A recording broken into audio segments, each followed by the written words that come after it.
Welcome to the Golf Improvement Podcast, episode 226. Welcome to the podcast for golf lovers who are looking to shoot lower scores. Dedicated to professional club fitting, putting and short game improvement, and effective practice techniques to improve your golf game. This is the Golf Improvement Podcast with your host, Tony Wright.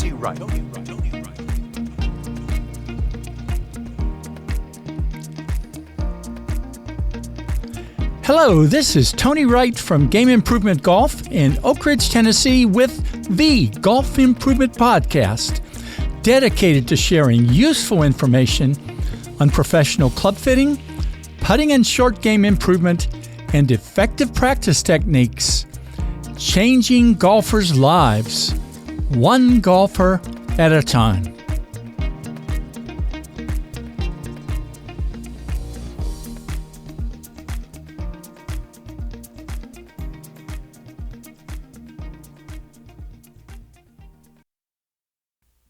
David Orr with the Flatstick Academy contacted me a week ago because he wanted to come back and talk about a topic that I've seen little discussion about: fitting junior golfers for putters.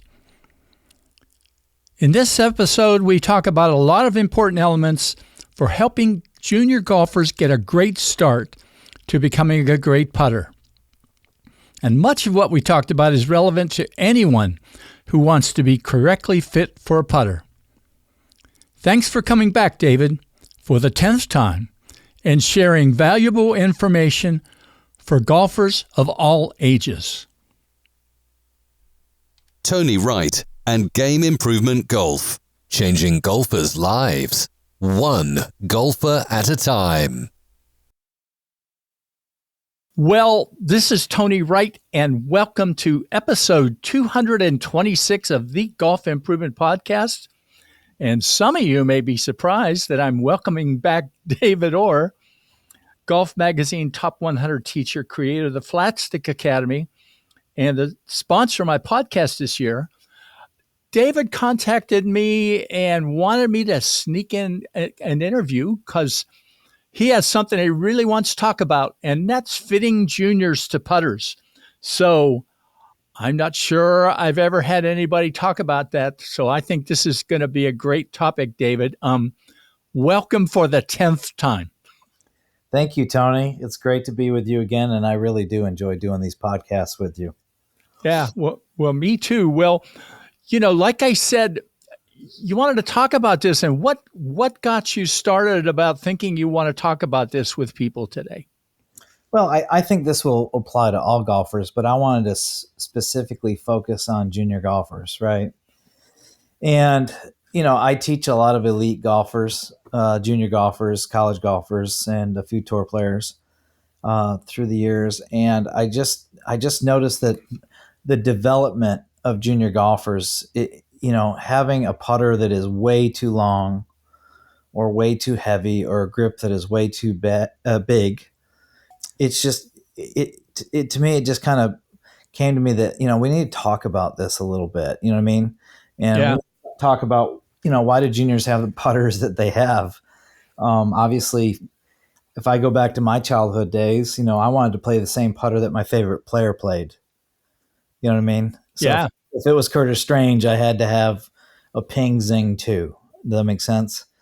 Or if my favorite player changed to like Seve, I had to have, a Ping answer with my hands low and the toe up. You know what I mean? So that would be one reason why, as a junior golfer, I have the putter that I have. A second reason might be you might have a brand association. Like, I get a lot of people that, I want to get my kid. A lot of fathers will say, I want to get my kid a Scotty, or I want to get my kid a Lab putter, just that certain type of brand association. I even see that with the tour level. If you're signed to a 14 club contract with, say, like TaylorMade or whatever, you have to putt with a TaylorMade putter. So brand association would be another reason that I might play the putter that I play. Also, maybe the latest and greatest fad, which is not really pointing out like a certain company, but a certain type of technology. And then finally, maybe a lot of kids show up with their hand-me-downs. This was grandpa's putter and they have a sentimental attachment to it.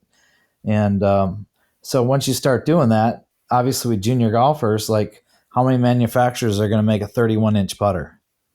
You're going to have to cut it down. So I wanted to kind of talk a little bit about, why juniors have the putters that they have. I know it's cute. When I got my daughters their first pair of Nikes, it was cute, but it might not have been the best shoes for them at that age. That makes sense? Yeah. So one of the key things too, I start with juniors when they're 13. And the reason for that is ages 8 to 12, they start to develop their fine motor skills. And for some players, it's later than that. It might even be, you might see a big difference in a 13-year-old and their precision, like just being able to hit it through a ball gate or whatever versus an 18-year-old freshman at college. There's a huge gap, Tony, and that parents need to really understand this. There is a huge gap in those 5 years from 13 years to 18 years old. And I find that that's part of my job is to help expedite that learning process through that five-year gap between age of 13 and the age of 18. It's so interesting you say that. I haven't taken my granddaughter out in the putting green for a long, long time. She used to want to kind of go around and just bang a few balls and hit some putts, or even he's like 10-year-old grandson. But I don't really know how to teach him to get him to feel like what a putting stroke is at age 10. And I think it's what you say, those skills aren't developed enough to be able to move it back and forth the way they need to do it. Right. And I never thought about that before.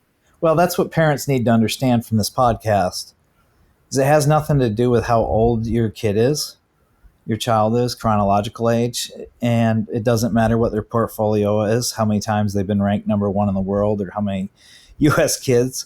It has to do with coordination. How much? Now, some kids have a high coordination at a young age, but to develop the precision required. And this is why I made the joke about, like, if I were the Pope of junior golf, these kids would be putting with 8802s or bullseyes. It was kind of a quip, if that makes sense. But it's to develop that precision. It's to develop those fine motor skills, the awareness of the face, the awareness they can feel the head and feel what the shaft needs to be doing, right? So learning to control the shaft. And these are, those are the three basic flat stick fundamentals that we talked about, is face, head, and shaft. And, certain putter designs, like more toe hang gives you probably more face awareness, if that makes sense, because there's more torque, not less. And what's interesting is David Frisch and I were talking about this. When you go less toe hang, you probably want a heavier head. And when you go more toe hang, you probably want a lighter head, because the lighter head's going to feel heavier because of the torque. And so to really learn that face awareness, you want to be able to feel, you really want to be able to be aware of the face. Does that make sense? Yeah. And then it's a learning opportunity too, to be aware of the face and not try to sort of back around. I don't know if that's the right words, but get rid of the things that you should learn. Yeah. And what's interesting is, and this is secondhand knowledge, but from what I understand, Tiger practices to feel the face with an 8802 and then tries to get that feel with his Newport. Right now, the toe hanging, the putter head's going to be a little lighter, I would imagine. But again, having more toe hang, it will feel heavier. But yet the industry is going the complete opposite of what Tiger does, right? And Faxon has a putter that has a lot of toe hang, and Stan Utley has a putter that has a lot of toe hang. So here's three of the greatest putters of at least of my generation, that are not putting with the heaviest putter, and they're not putting with zero torque. But you got to give credit to JJ Spawn. I mean, is he the first guy to win with a zero torque putter or major? Do you know if that? I think that's the case, and he's going to be on the Ryder Cup team. And I think Yeah, I that's think cool. so. Awesome, for him. Yeah, and awesome for Lab Golf and Sam Hahn and those guys. It's awesome for them to have a player justify, validate their findings. So I don't have a problem with a lab putter, with somebody that's already developed these fine motor skills. You know what I mean? Yeah. Now it just becomes a matter of preference, right? But for these junior golfers, I don't think, this is me personally, and I work with a lot of elite juniors. I think they haven't developed the skills yet and the fundamentals yet with the flat stick to say, oh, let's get my kid who's 9 years old fit into a lab putter. Or not just lab putter, but even like the Odyssey, is it square to square or whatever? Oh, yeah. You know, I wouldn't put a junior golfer in those yet. Now, there is an exception. So one of my fitting protocols, no matter what, if you can aim a putter relatively square and return that face relatively square, we're probably going to go with that putter. And if that putter happens to be like, say, a Lab Oz 1I, you know what I'm saying? Yeah. But I'm going to make sure that face has a stainless face. I don't want to have an aluminum face with grooves, because the one pattern that I am noticing is that the players that have these zero torque putters, especially the juniors, they struggle with their speed, number one, because of the aluminum head in the grooves, and number two, because you've taken away the torque, there's a little loss of head feel. So I see a pattern of a lot of people struggling with being short with their speed. So they come take a lesson. Well, my kid's speed sucks. Well, I'm sitting there looking at the putter going, well, this putter design would be great if the stimp was 14, but not so great. Where do you grow up? Where do you guys play? Well, our greens are slow at our golf course. You know what I mean? Yeah. So, it's just taking a look at that. So it's just like, I really just think that they need to develop their motor coordination first. And that there's just a big gap from age 13 to 18. You know what I mean? Just a big gap there. So, so let's kind of dive into putter fitting in general, Tony. There's sort of a number one starting place, whether you're 13 or 18, to tell you the truth, or whatever, right? Or 8, right? Yeah. You've heard me say this a million times, that if you go to 10 different putter fitters, you're probably going to get 10 different putter recommendations. And that's because the industry doesn't have any standards or protocol. Does that make sense? Yeah. I would expect that even within our flat stick community, if you were to go, somebody would get fit by you, somebody would get fit by Dennis, somebody would get fit by me, somebody to get fit by even Matt Roberts, my assistant, or let's say Bill Schmidl, that there's just going to be, we have different fitting philosophies. Does that make sense? Sure. So, and fitting biases. So, I try to go back to my Adele days of trying, like I said, number one, I want to find a putter that they can aim and return relatively square. That would be like, I like minimal face change, if that makes sense. And then also just the basic of length, fitting for length. I think for the junior golfer, length is the most important thing. And that's a moving target, when the kids are growing. Yeah. I had a parent said my kid grew 5 inches this year, and he goes, he needs a new putter fit. So I putter fitted him, and the way I go about doing it, and I'll explain it here in a minute, is he needed the same length that he currently has, because I said to the father, I said, his arms do grow as well. The arm length or the wingspan grows. The legs are growing. Like just because the overall height got longer didn't mean the kid needed as he got taller, he didn't need a longer putter at that point in time. Does that make sense? Yeah. So that's something you got to remember as a parent, that, okay, just because Johnny has gotten taller, yes, we might want to look at that. That's, one of the things I try to notice right off the bat when I have a lesson. a second or third lesson is like, okay, where is this kid, in his growth cycle, and then also where they are in puberty, right? Because like some kids, when they have that fast growth, they start to look like in their legs, they look all knock-kneed and everywhere in their lower body that look just kind of uncoordinated. That makes sense because they just had a major growth. So that's when I really start to, take a look at the length, take a look at the lie, because length and lie go together. And I actually use 3 kind of systems interchangeably when I fit for length. Were you at the conference with Todd Sones this past year? Oh, yeah. Yeah, so I like to use the Pythagorean theorem, a squared plus b squared equals c squared. So basically the distance from the ball and the height of the wrist from the ground at address. And that gives, and then I just plug that in the calculator and it gives me the length of the putter.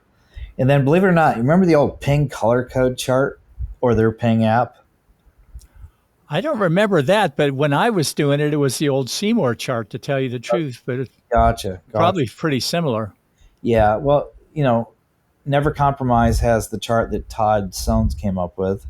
And then obviously Ping has a color code chart from, their height relative to also their wrist to floor while they're standing up. And then also in their app, which they gave you like 3 different postures as the posture: upright, is it conventional, or is it crouched? So I kind of use those 3 systems to kind of put me in a ballpark of what this player is going to be. And then obviously measuring what their wingspan is and measuring what their upper arm to lower arm ratio is. And then I just kind of that gets me within a half an inch. So now I just sit there and I put, say the kid measures for 33, right? Yeah. And they've got really long arms and really long upper arms. I'll put a 33 in their hand, and then I'll put a 32 and a half in their hand, and I'll look at it and go, yeah, I think I like the 33. That makes sense. So, and some of it is too, some kids or even, better players, if they don't know better, will kind of get their arms extended, right? And have no elbow yes. bend. And then they create, well, you might explain what a longer radius does or what that is, but that's it's starting to do, right? Right. So some of the consequences of having a putter that's too long and arms that are too straight might cause a player to be too upright in their posture. Let's say only like not even 30 degrees of forward bend, right? Yeah. So they're working very upright, and the putter is not helping them. The putter's causing them to stand taller, and like you said, the length of the arms through the amount of elbow bend and shoulder flexion and extension. It's creating poor mechanics. And I see this all the time with junior golfers that show up with putters that are not even close. We're talking 2 to 3 inches that need to be cut off. That makes sense? Oh, sure. We're talking about a grip that's so big that they're holding the club in their hands, but they're not holding it with the proper finger placement like a saxophone player. If you were to play saxophone, there's certain places for the thumb and the fingers to be. A lot of poor grips, a lot of poor wrist alignments, a lot of poor arm alignments are coming from putters that are just too long, too upright, too heavy. Grips just way too big for these junior golfers. But the length, I think the length is probably the most important aspect that you need to keep up with during that stages of, going from, that 13-year-old to 15-year-old, even getting into the younger kids that more Matt Roberts, my assistant, works with the kids that are under 13. I mean, just getting them in the right length putter. Like, I can't tell you how many times we fitted kids to the 30-inch putter or 31-inch putter and 32. I mean, the last I remember that most manufacturers, the shortest they make is 33. So you're probably going to have to go the custom route. But there is a silver lining to this. Is back in the day when I cut down a Ping answer to 32 inches, the head was too light. That makes sense? And Right. the overall weight was too light. Well, the cool thing now is putters are way too heavy for adults now, and when you cut those down, they end up being about right for the junior golfer. You know, and that's a point that I want to talk about next is, you know, we go back to Tiger Woods' overall weight. So you're talking about overall weight, you're talking head weight, shaft weight, tape weight, and grip weight. Those 4 variables, right? Yeah. And it's funny, I'll measure the weight of some of these junior golfers, and they're putting with putters that are 50 to 100 grams heavier than Tiger Woods would putt with, or what Brad Faxon would putt with, or what Stan Utley would putt with. And I'm putting right now with the heaviest putter I've had possibly ever, and it's at 500 and I think mine's 512 grams. I know Tiger's is right around 500 total. Fax's is right under 500, and Utley's is under 500. But I'll have some of these juniors come in, and they've got the 40 grams packed in the toe, 40 grams packed in the heel. Putter's been cut down. They got a heavy rubber grip on it, and you weigh the putter, and it's like 580 grams or 560 grams, whatever it is. And this kid is putting, a junior golfer is putting with a putter that's 60 to 80 grams heavier than the best in the world. It just doesn't make sense. And it becomes more important, kind of total weight in a lot of ways than worrying about things like swing weight, isn't it? Well, once you get, so you're dealing with mass times length, right? Right. You know that you're an engineer. You know what the deal is. Right. So you get to a point where, because length is squared, like as soon as you get under 34 inches, swing weight's very difficult to maintain. That makes sense. Yeah. And then what happens is you have to start packing so much weight, overall weight, just in the head, just to get the swing weight cap. So to me, with a junior golfer, it's more important about total weight than it is swing weight.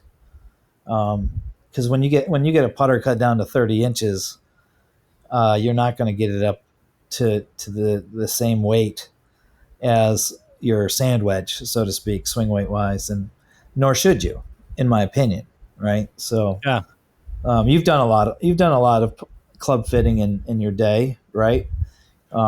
If you cut something down an inch, that's a big deal, is it not? Well, it's interesting. There's a girl on their own state team, and I'm building a putter for her. It's a little bit different than others, but she had one from her dad who plays a lot of golf, and we cut it down like, 2 inches, like last year. And I honestly I should have said, stop, we can't do this. It was just so light a feel. It's like B7 swing weight. Right. So I'm building a putter, and this is a head you probably wouldn't know. It's called Swing Science. Okay. It's got a little offset, but the head has 8 weights in the bottom of it, 4 grams each. So you can vary the head weight from 350 up to 385. Crazy, right? Yep.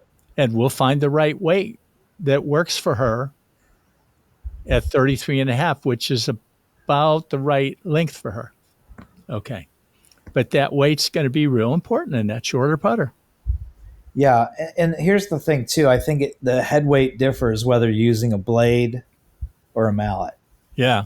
That makes sense. Whether you're going, you have a lot of toe hang or you have less toe hang. Yeah. That makes sense. So yeah. You mentioned that before too. Yeah. Right. Yeah, so like, and it also depends on your grip weight. So like, for instance, back in the late 90s or early 2000s, I can't remember, I think late 90s, Scotty made the old mil-spec putters. And he had a Scotty Cameron grip on there.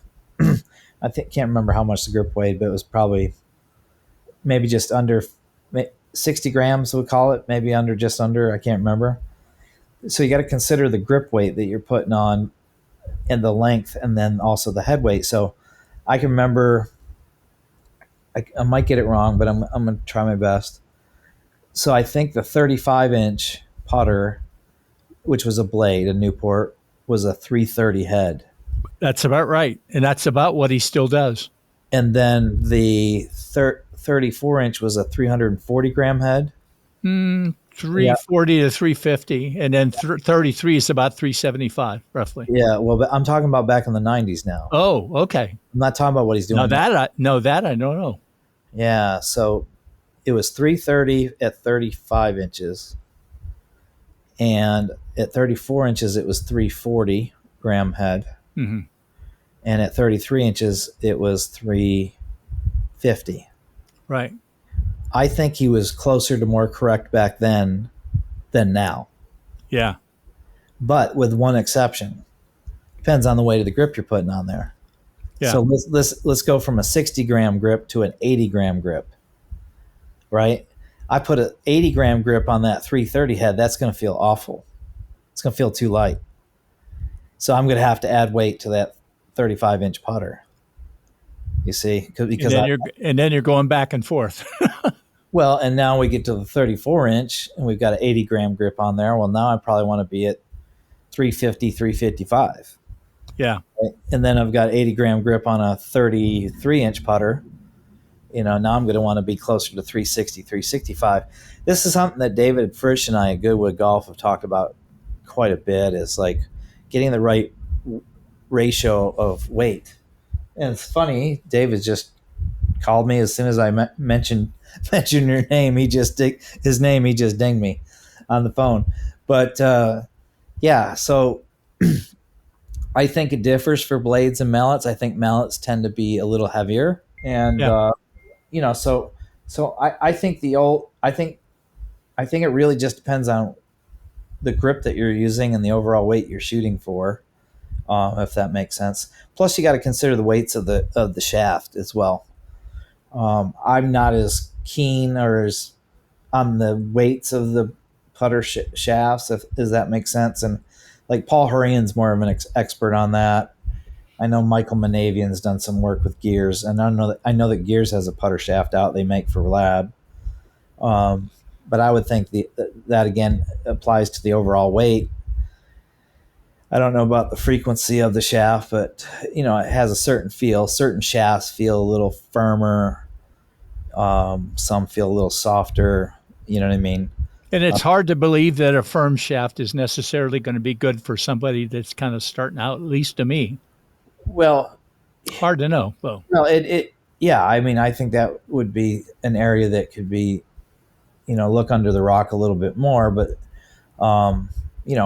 players in general like to use as stiff a shaft as possible, but it does have a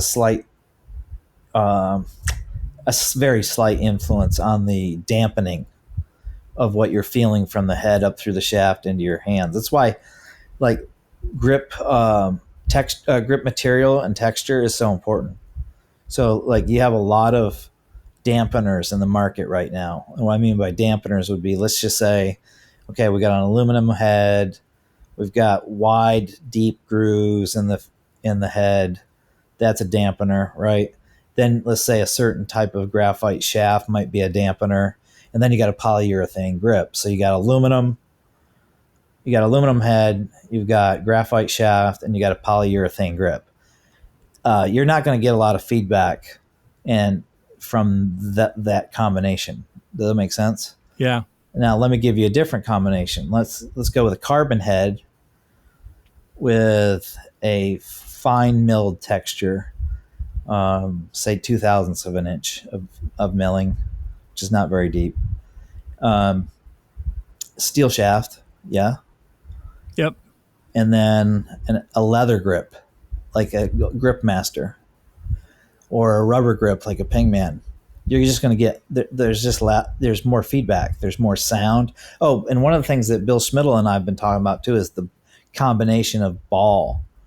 Like, are you playing a hard ball and a soft head, faced insert, or are you playing a softer ball and a firmer head? You know what I mean? Like, but all of that, all the dampeners that are coming from the ball, the head, the shaft, the grip, all that feedback for feel, right?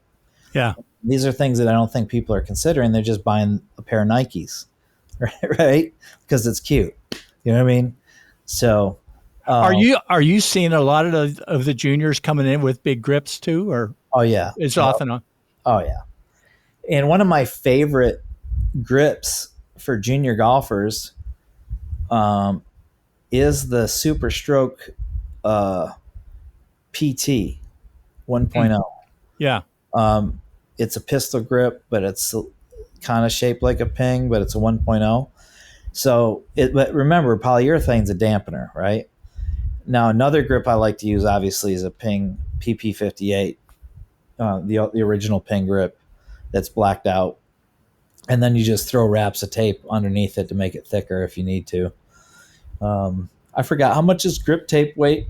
Is it a 1.5 grams or something like that? Oh no, it's a couple. Yeah, a couple wraps might be a gram or two, but it's not a terrible lot. No, not as much as rubber. No. Right. Yeah. So, and then here's the thing too. I thought about this is that, right now the big fad is technology and putters, right? Like everybody's making all this tech. And I'm not just pointing at zero torque. I'm just MOI and all this stuff, right? High MOI, and like they're just selling every year. They got to sell more putters, so they got to put new tech into putters. And it's like, I give a kid like my putter.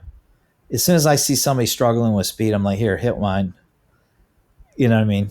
And it's like the ball speed off the face is so much faster off my putter than it is some of these techie putters. And, I almost think that, remember Biv and Bill's presentation of indoor fitting or indoors versus outdoors? There's like 2.5 feet difference. That was the one I missed because I went to level 2 that week. Yeah. So but yeah, I've got his slides. But so the big disconnect, I think, in the industry is the ball speed and the loft. So let's just kind of go old school. If I went with the old Ping answer, the one that really goes ping, right? It's got the sound slot in there, the thin face, thin cavity behind the face. I think that's still the fastest ball speed, right? So if you did that with a hard ball, so say you got a hard cover on the ball and you got the old Ping and you've got about, 4.5, 5 degrees of loft on that puppy, you ought to see the ball speed off those things. And that's what I do whenever we aerate our greens. I immediately pull out my old Ping that has probably a degree and a half more loft, degree and a half more loft than my other putters. It's lighter, so I can move it faster, and it's got a faster ball speed off the face. Now, what's funny is I've been experimenting with one of the softer balls on the market, which is the Bridgestone Tigers ball. Not the X that he just switched to, but the B2. I think that was it's a softer one. And so it's like I've been messing around with combinations of ball and face. That makes sense? Yeah. And just get different ball speeds off the face. So Bill Schmidl's actually doing a R&D experiment for me right now that he's going to present at the conference in December on these combinations. Let's go with a slower ball speed. So Lab did a very good, smart thing with the Oz. The Lab Oz 1.I with that stainless, that insert we've talked about, that they put a stainless steel insert. That was a good idea. They need to do the same thing on the Link 1. The Link 1, which was that center shafted blade. Oh, that's the one you were testing when we had our last. Yeah. Yeah. So if I were Sam, which I'm not, I would change that face immediately, because that's a very well-designed putter, a center shafted-ish, right, blade putter, which is goes with a very linear stroke or planar stroke that's very vertical. The design of the putter is excellent. All you got to do is change the face. So I'd like to see a Link 1.I. Yeah. And then I think it would be a completely different thing, a different putter. Because remember when we compared no torque versus maximum toe hang and we did it at the conference, and everybody's like, oh my gosh, right? Torque's not a bad thing. All right. It just increases the face awareness. The more torque, more face awareness. Less torque, less face awareness. Matter of fact, you know what David Frisch sent home with me? Is he sent me one of his blades that are 0 torque, and it feels like you're just swinging a shaft. It literally just feels like, oh my gosh, there's hardly any club head at the end. So I think these are little things like with junior golfers. I know it's cute to have a pair of Nikes and stuff like that, but maybe you don't need Nikes just yet. You know what I mean? We need to figure out a way to convince them that, maybe this is the level of Nike for them now. Exactly. Well, the thing about it is they're not going to listen anyway. Yeah. They're just not. But when I can, I came home, also David Frisch sent me home with a bunch of putters that are, 33, 32. I'm going to have them make me a 31 inch to have as well, so people can see the difference. And one of the cool things too is I got to design 2 putter heads with him when I was up in Maryland 2 weeks ago. Yeah. And I actually got to design a mallet. So for everybody who thinks I only like blades, one of my first designs was a square back that's a wide blade, and my second design was a mallet. So I designed a number 7 head, and you can see that on my Facebook or Instagram. But my first design wasn't just another blade. Do you know what I mean? Yeah. There's a lot of blades, right? Yeah. Yeah. So I think there's a spectrum of club heads. You go from a classic blade that's very thin, which is kind of what I use. And then you have your modern blade, which is like an answer style. Then you get into a wide blade, or like, the Callaway double wide or whatever. And then you start getting into the number 7, which is the mallet with fangs, right? And then you move into like a mallet, like a D-shaped mallet, more circular. And then you started getting into these high MOI mallets, which are more spacecraft design looking things, very techy, right? So you go from classic blade all the way to high tech MOI mallet. And like I said, if we get back to, okay, which one should I be using? Well, for me, it's, obviously the length and the lie for the junior golfer.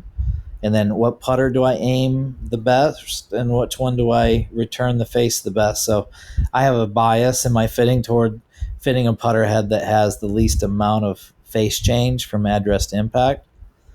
And then I might throw the kids on the Sam Putt Lab just to see the geometric shapes of their stroke, like, how much path arc do they have? How much, what's their swing plane for the sweet spot in the face? How much rotation they have or need. It's interesting how a lot of kids need a little more rotation in the backswing or through the ball. Do I want the face to close a little more, or do I want to lay it's a little bit more open? So a lot of that becomes more the artistic side of using science to help me be artistic in fitting a putter. Does that make sense to you, Tony? Yeah. Now, one thing that I didn't put in the list of notes, but I wanted to talk for a minute about was loft. And what's funny is I remember, I'm not going to say who fit me for this, about 13 years ago, but it was a 1 degree loft putter. Was that a great idea? I don't know. And I made that mistake back in the day. So back in the day, back in the day, right? Back in the day, before I understood anything about launch characteristics of a putt, I would with the Adele cart, the Adele system. That's who it was.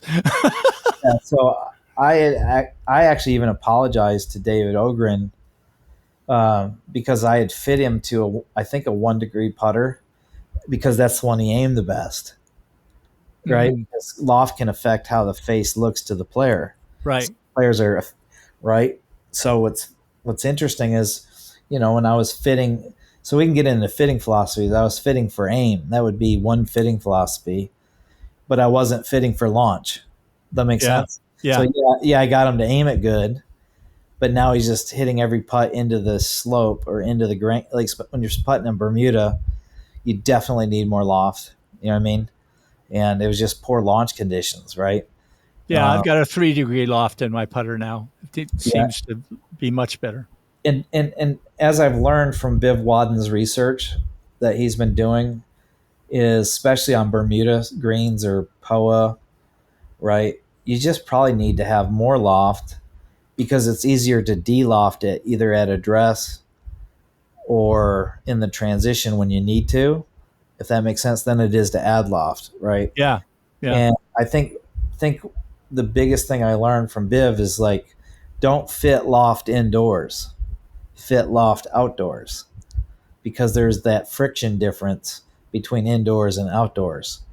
And that was just really eye-opening. So I've made the mistake I've made this mistake of fitting for not enough loft. I've also made the mistake of fitting loft indoors. But it just really depends on what your philosophy is. And that would be a great question for a parent when they're going in for a fitting. What is your fitting protocol and what's your fitting philosophy? You know what I mean? That would be the question I would ask, right? When they're going into somebody that's doing a fitting. Yeah, absolutely. Right. What's your fitting protocol? Like how do you go about doing it? And then also, what's your belief system and your fitting philosophy? So do you fit for aim, or do you fit for my path shape or my rotation? Do you fit for ball launch, ball roll? You know what I mean? Because let's say, for instance, I took my kid to an Adele fitter. They're going to fit them for aim probably, right? And then their way of doing it for speed, which I didn't really agree with. But then I go take my kid to somebody with a Quintic, and they're focusing more on the launch of the putt, right? So I might have two different putters right off the bat right there. That makes sense? Yeah. Now, if I'm a smart parent, I would take the fitting of both and then do both. Do you know what I'm saying? Like my kid fit for a double wide on his aim. That makes sense? Yeah. Okay, well, what was the loft I needed on the Quintic? You know what I mean? So it's in other words, that's kind of how I operate anyway, is I use a checks and balance system. Anytime I listen to any instruction or any type of advice, it's like I run one thing against the other thing. That's just, me. That's how my brain works. Yeah. Yeah. So, but it'd be interesting though, just to get fit by a couple different people and then end up fitting yourself or fitting your own kid to it. Like that's kind of like the good players tend to fit themselves over time anyway. I find that to be, this would put me out of business, but Brad Fax and I were talking about this the other day. It's like the better the player, the more they've taught themselves. I got a friend. He's connected with Roan State. In fact, in his initially, the reason I got connected with him is because I had done some Sam Putlev stuff with him. He's a fabulous putter. So about a year ago, he's putted with a Newport. He's got the rattiest grip on that putter you've ever seen. And he kept saying, well, I think I need to switch to a mallet. I said, well, okay.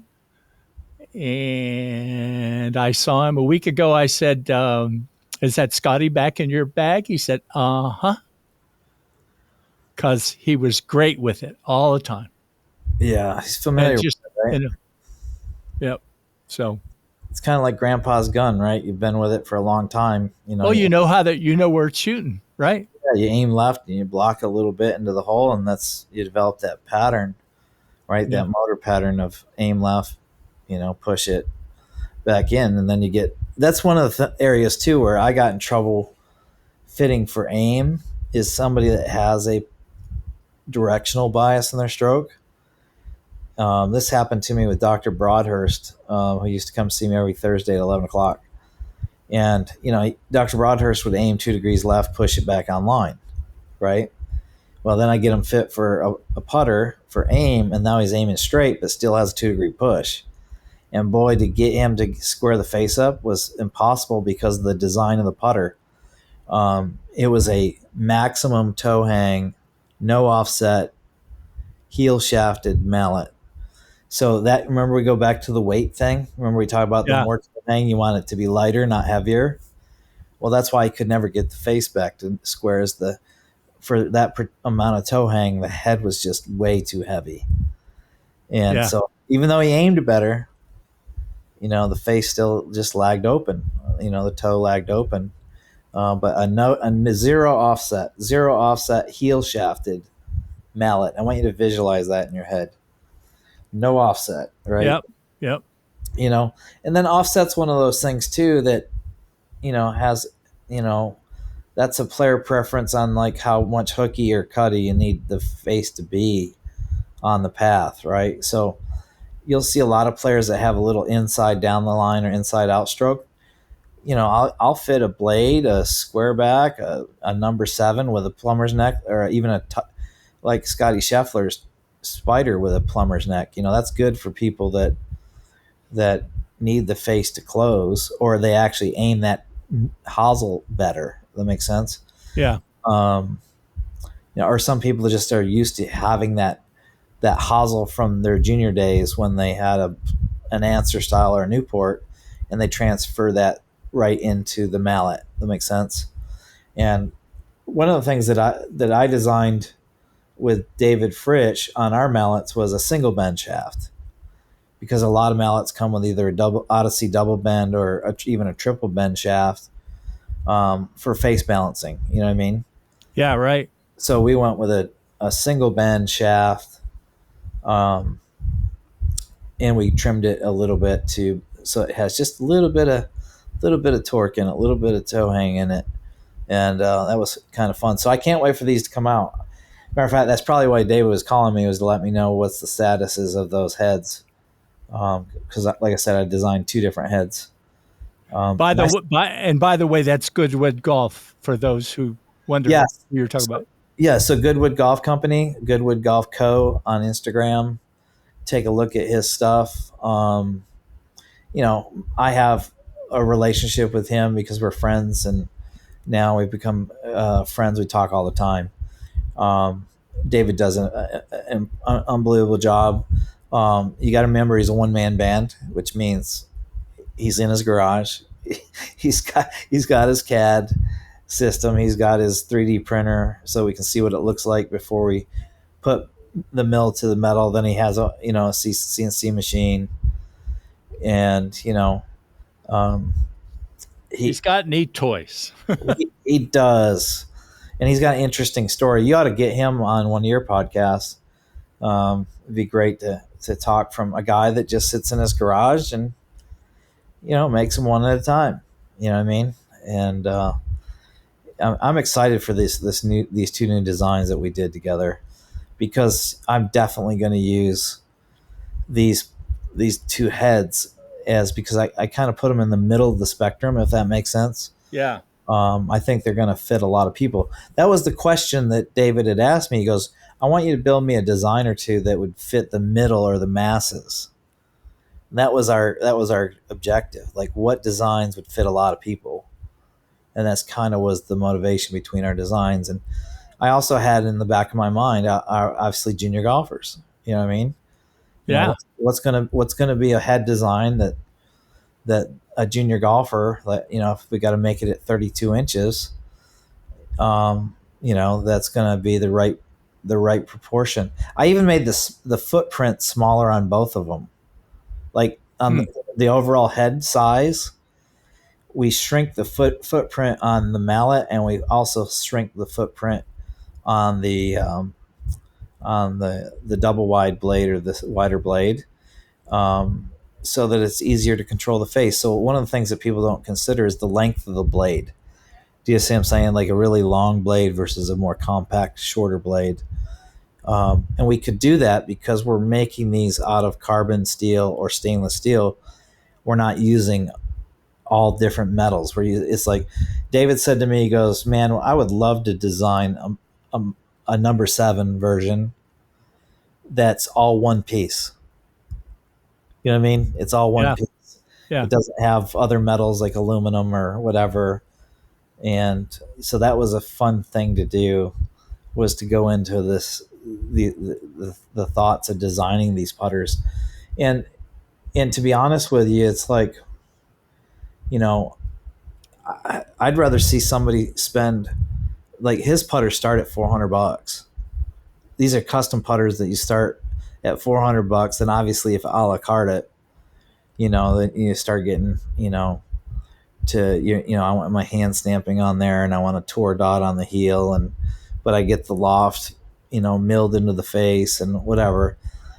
it's still affordable. It's still like his putters are anywhere from $400 to $600, and you're getting a custom putter at $600 rather than buying one off of at one of these stores. Do you know what I'm saying? Or Yeah. getting fit online, which I still don't know how to fit somebody online, and I've been fitting for 18 years. And like I said, the only guy that I would ever even trust fitting online would be Bruce Rarick, because Bruce is so experienced and kind of a pioneer in that type of online fitting. You know what I mean? Yeah. So I just think that when you go on, try to fit yourself online, I just don't know that it's there yet. What are your thoughts on that? May never be there. We just got to get more people trained that know what to do or understand the real basics. Yeah, I think there just needs to be education in the industry, like on what the standard protocols are. Yeah. You know what I mean? Like, I don't mind you having your own little bias or preference in your fits. That's fine. It's just natural, right? But there's not any standard protocol right now. You know what I mean? Yeah. But I think putter fitting for juniors it's like a moving target. Let's say we get a kid that's 8 years old and we get them to transition from that putter that came in that U.S. Kids Club set. You know what I mean? Right. Maybe that's a starting point. Maybe our starting point is like, okay, with the really small kids, we've got to get them into at least the right length, and I know U.S. Kids tries to do that with all the clubs. You know what I mean? But when do the kids transition from that U.S. Kids Club to a more putter that's more specific to them? Does that make sense? Which kind of wants to make me conclude is there's a little deception in the industry, and I get this from adults, is what's the best putter? What putter fits my stroke? And to me, I think we've all been a little hoodwinked by that. Like I have adults that don't have a very consistent movement pattern. In other words, their path's going left on one stroke, it's going right on the other stroke. The face is closed on one stroke, it's open on the next stroke. Like there isn't a really consistent movement pattern. That makes sense? Well, what putter fits an inconsistent movement pattern? What would your thoughts be on that, Tony? Well, it's definitely not, I think I need a mallet, so I'll buy a mallet, right? Well, boom, you went there. I would say what do you use at a putt-putt golf course? Oh, that's And what's interesting is if you ever looked at and they've never been anything different, right? Yeah. And what's funny is if you ever watch professional putt-putt, Yeah. they all have these unorthodox, setups and grips, and most of them are left-hand low, but stand a mile from the ball. And I don't know. I don't know enough about it. Is it a rule that they have to use a heel shafted blade? 'Cause it looks like they all do. I don't know. I don't know enough about it, that professional putt-putt, but they're using a heel shafted blade. So which is kind of like the opposite of the industry. You right? mean it? You mean a bullseye, right? Well, no, they're using a heel shafted blade. Look it up. Yeah, Just right. off the podcast, look up professional mini golf or mini putt, right, and see what I'll they're have to look later because I got my phone off, so it didn't interrupt her. right. But it's interesting. So I just think that the trend right now in the industry is like, hey, we're going to fit you with a putter that fits your stroke. Well, yes, a putter that's the right length and the right lie and the right loft and the right overall weight is going to help you make a better stroke. It's going to help you get into a better setup, right? Yeah, so you can make a coordinated stroke, as you would say all the time, right? Oh, we came right back now to where we started. It's all about coordination. What's the inputs that are going into the putter from the player's body versus how is the player responding to those aspects of the putter? Scott Calks and I talked about it. It's a two-way street. What you're putting into the putter and what the putter is doing back to you, right? And that is where the gold is. And so to sit there and go, hey, what's the right putter for my stroke is a little bit of, like I said, deception, or you're being hoodwinked a little bit, because I think it has to do with coordination. Yeah. Does that make sense? So if we want to summarize, what would be maybe some key points here, Tony, to I summarize think putter fitting for juniors? don't try to go in without a bias that all the stuff that you see out there has got to be right for you. Yeah. Be sure to get somebody that understands how to fit for length and lie, maybe a little bit loft. Big grips don't necessarily, in fact, most likely are not going to be good for somebody to have a good feel in their stroke. And maybe hot faces aren't bad, Right. right? Maybe having some feel, and realize that you're not Tiger Woods yet, but you're learning, and something that allows you to learn coordinated strokes is a pretty good idea. Well, yeah, but then you got to ask yourself, why does Tiger Woods putt with what he putts with? Why does Brad Faxon putt with what he putts with? Stan Utley. One could argue that they grew up in the era of blades, right? Yeah, right. But why are they still putting with them? You know what I mean? And Tiger loved Jack Nicklaus, but he didn't putt with his putter, did he? No, That's interesting, right? he didn't. And I'm gonna play devil's advocate. Is, okay, why are there mallets out there? Well, the greens are faster, so heavier, you can move slower. There's a false sense of stability there. Some players aim those mallets better, to be honest with you. Yeah. Matter of fact, I really enjoyed designing that mallet that I designed with David Frisch. It's going to look beautiful. But I think players are looking for stability on them short ones. And then some players do better, with on longer putts with a mallet. Not everybody, but some players do. Especially when it comes to striking it a little more solid or a little more forgiving, I guess. Yeah. But if you look at how good a tour player, how small the dispersion is on their face for their impact spot, that extra is just more psychological, because those guys hit it pretty tight on the face. You know what I mean? Yeah. Yeah. Yeah. So, but yeah, I just thought this was a very important thing that, I just thought it was important that, to get out of that habit of playing the same putter as your favorite player, or having a certain brand association, which I couldn't believe some of my junior golfers have better deals than some of my mini tour players. Like these kids, they do get deals, don't they? That's interesting, isn't it? Well, I was just talking to a PGA Tour agent yesterday on the phone. He's like, yeah, I got to go. He goes, I got to go look at this high school kid. He goes, I never thought in a million years I'd be, I got to get in with these kids early. It used to be college, right? College kids, right? Now they're getting in with high school kids. And I got junior golfers that got more logos on their shirts than my mini tour players do. And they've got a better club deal than my mini tour players do. You know what I mean? A better clothing deal. I mean, it's crazy. Yeah. Well, that is the world we live in. And then, the big thing that I fight in the industry is the latest fad. And then obviously, the kids that have the hand-me-down putter, that's just, usually like they're, they've probably grown out of their junior putter and grandpa's giving them their putter. There's some sentimental value there. There's an attachment. So those are four of the things I'm kind of fighting when it comes to fitting juniors is those things there, Tony. Yeah.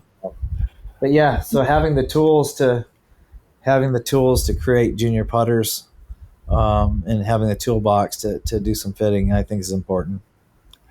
Now, before we get off, maybe just a minute about the Faxon Utley video, which you made live, which you don't usually do, and anything you want to talk about related to the conference in December. Yeah, well, that podcast with Brad Faxon and Stan Utley was so good. And I just enjoy. I've watched it several times myself. Really? And they did show their putters. They talked about their putters on that podcast. So that would be an interesting part of that. Why they like the putter. They talked about how they hold the club. They talked about their background. It's probably one of the best. I made it open to the public because I felt it was so important that people listen to what Brad Faxon and Stan Utley have to say. Yeah. You know what I mean? And both of them have said to me, "Hey, when can we do this again?" So maybe we'll get together again in the future and talk about it again. And then I'm having my Flatstick conference in December. We're gonna have David Frisch is gonna be down. We're gonna have obviously Biv's latest stuff, Bill Schmidl's latest stuff. And then I'm going to present a few times, as always. The conference is December 6th and 7th. There'll be an e-ticket coming up on my my Facebook page, David Orr Facebook page. There'll be an e-ticket, and then the level 1, level 2 is going to be the Thursday, Friday before, which is the 4th and 5th. So, what used to be a whole week of education, we've kind of gotten it down to now 4 days.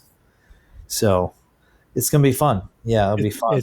It's going to be good. It's my Christmas present to me every year is to go to the conference. So. Oh, well, I'm so glad. Pretty cool. We know that we enjoy having you there. So, Tony, any other tidbits on putter fitting for junior golfers? Maybe one more. I mean, if you've got something that's a hand-me-down or whatever, get somebody to measure it. Yes. Okay? Measure the lie, measure the length and all that, and maybe especially the lie. Is it really? Of course, you'll see it in the setup, right? But then you're fighting that if they've got that, and have somebody that can make some adjustments too. Absolutely. If you're really stuck with that for right now. Yeah, for right now, exactly. And sometimes when people come to me with a bunch of putters, sometimes they have something that's already close to what they need. And we just modify it. Here, go cut it down an inch and put this grip on it, and then practice with that, and then come back and see me again. So, all right, Tony. Well, thank you so much for having me a 10th time. Yeah, and it'll be good. It was great. Thank you so much, and enjoy the rest of your day, and thanks again to your listeners.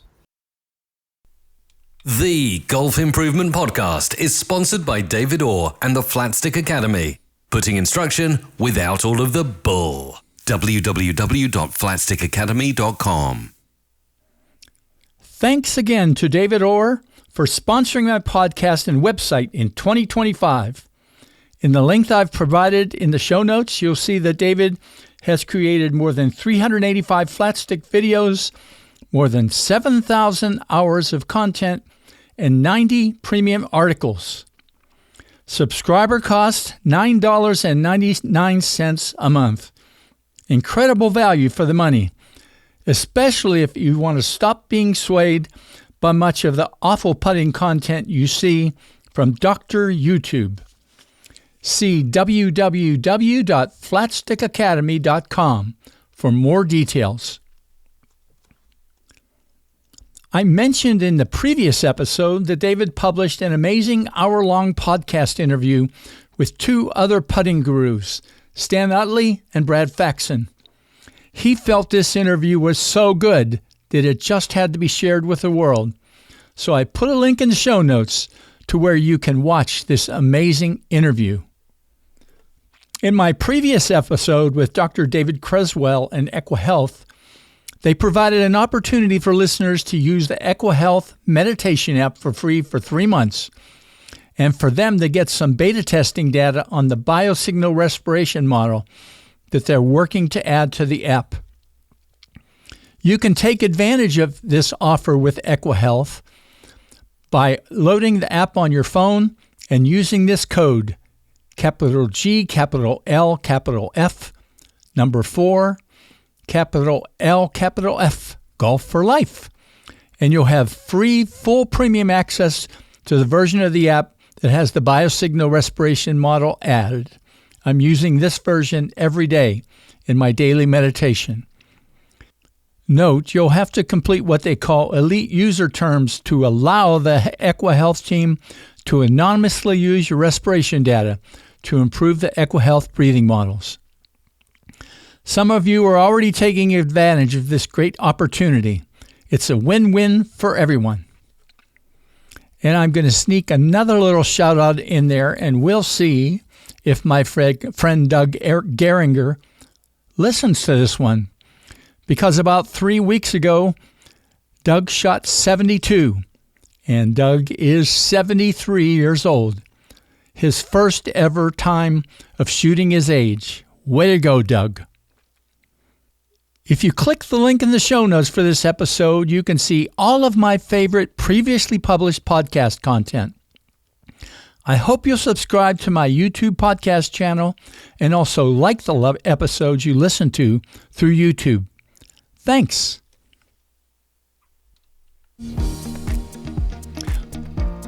Well, that's it for today. In less than 2 weeks, I'll be posting an episode with John Novosel Jr., one of the developers of the Tour Tempo process for improving your full shot and short game shot tempos. You need to know about this if you don't already. But until then, take care, God bless Ukraine, and God bless America.